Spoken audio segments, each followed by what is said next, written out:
भारत का ऑपरेशन सिंदूर, जिसने न केवल पाकिस्तान में घुसकर पहलगाम में हुए आतंकी हमले का मुंहतोड़ जवाब दिया, बल्कि पाकिस्तान को घुटनों के बल पर भी ले आया। लेकिन ऑपरेशन सिंदूर के बाद कई सवाल खड़े हो रहे हैं।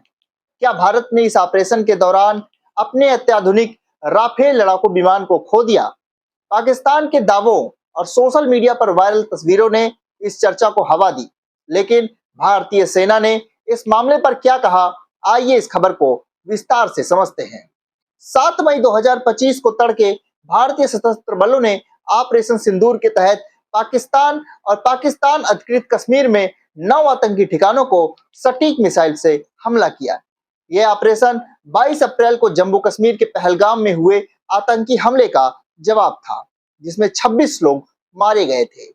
भारतीय सेना ने इस ऑपरेशन को लश्कर-ए-तैयबा और जैश-ए मोहम्मद जैसे आतंकी संगठनों के खिलाफ एक निर्णायक कदम बताया। आपको बता दें कि इसके बाद 11 मई को नई दिल्ली में भारतीय सेना ने एक प्रेस कॉन्फ्रेंस आयोजित की, जिसमें air marshal A K. Bharti, DGMO lieutenant general Rajiv Ghai, major general S S. Sharma और वाइस एडमिरल ए.एन. प्रमोद शामिल हुए। इस दौरान सेना ने साफ किया कि ऑपरेशन सिंदूर अपने उद्देश्यों में पूरी तरह सफल रहा। आपको बता दें कि पाकिस्तान ने दावा किया कि उसने ऑपरेशन सिंदूर के दौरान 5 भारतीय लड़ाकू विमानों को मार गिराया, जिसमें 3 राफेल, 1 सुखोई 30 और 1 मिग-29 शामिल हैं। सोशल मीडिया पर कुछ तस्वीरें और वीडियो वायरल हुए, जिसमें राफेल के मलबे का दावा किया गया, खासकर BH001 सीरियल नंबर वाली तस्वीरें। पाकिस्तान के रक्षा मंत्री ख्वाजा आसिफ और सैन्य प्रवक्ता लेफ्टिनेंट जनरल अहमद शरीफ चौधरी ने इन दावों को लगातार दोहराया। कुछ अंतर्राष्ट्रीय मीडिया जैसे CNN और रॉयटर्स ने भी अमेरिकी और फ्रांसीसी खुफिया सूत्रों के हवाले से कम 1 राफेल के नुकसान की बात कही। इन खबरों ने भारत में बहस छेड़ दी कि क्या भारत ने वाकई अपने सबसे आधुनिक लड़ाकू विमान को खो दिया। आपको बता दें कि प्रेस कॉन्फ्रेंस में एयर मार्शल ए.के. भारती ने राफेल के नुकसान के दावों पर सधा हुआ जवाब दिया। उन्होंने कहा कि हम युद्ध की स्थिति में हैं और नुकसान इसका हिस्सा है। सवाल यह है कि क्या हमने अपना उद्देश्य हासिल किया? तो इसका जवाब है हाँ। उन्होंने ना तो इन दावों की पुष्टि की और ना ही खंडन किया, लेकिन साफ किया कि इस समय कोई भी विस्तृत जानकारी देना दुश्मन को फायदा पहुंचा सकता है। सबसे अहम बात, उन्होंने जोर देकर कहा कि हमारे सभी पायलट सुरक्षित अपने घरों को लौट आए हैं। प्रेस इंफॉर्मेशन ब्यूरो ने भी पाकिस्तानी दावों को खारिज करते हुए कहा कि सोशल मीडिया पर वायरल तस्वीरें पुरानी हैं, कुछ तो 2021 और 2024 की घटनाओं से जुड़ी हैं, जैसे मिग-21 और मिग-29 हादसे की।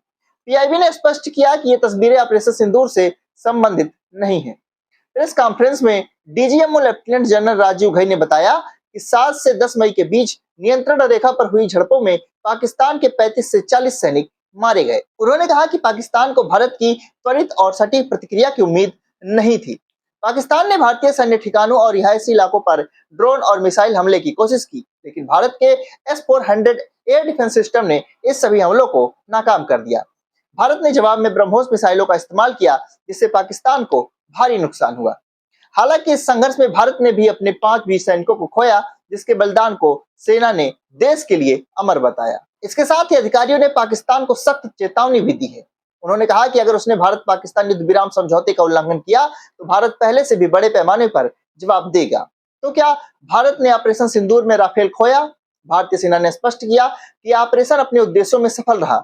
सभी पायलट सुरक्षित हैं और पाकिस्तानी दावे संदिग्ध हैं, लेकिन युद्ध की इस स्थिति में सच्चाई धीरे धीरे ही सामने आएगी। तो हमारे साथ बने रहें, हम आपके लिए इससे जुड़ी तमाम अपडेट जो भी आएगी सबसे पहले लाते रहेंगे। तो देखते रहें कि आखिर आगे भारतीय सेना किस तरह से आतंकवादियों को जवाब देती है, ताकि आतंकवादी और आतंक के पनाहगार इस तरह की वारदात को अंजाम देने से पहले कई 100 बार सोचें और उन्हें ध्यान रहे कि अगर हमने ऐसा किया तो भारत का जवाब इस बार से ज्यादा विकराल हो सकता है। मिलेंगे आपसे अगली खबर में, तब तक के लिए आप सभी को नमस्कार।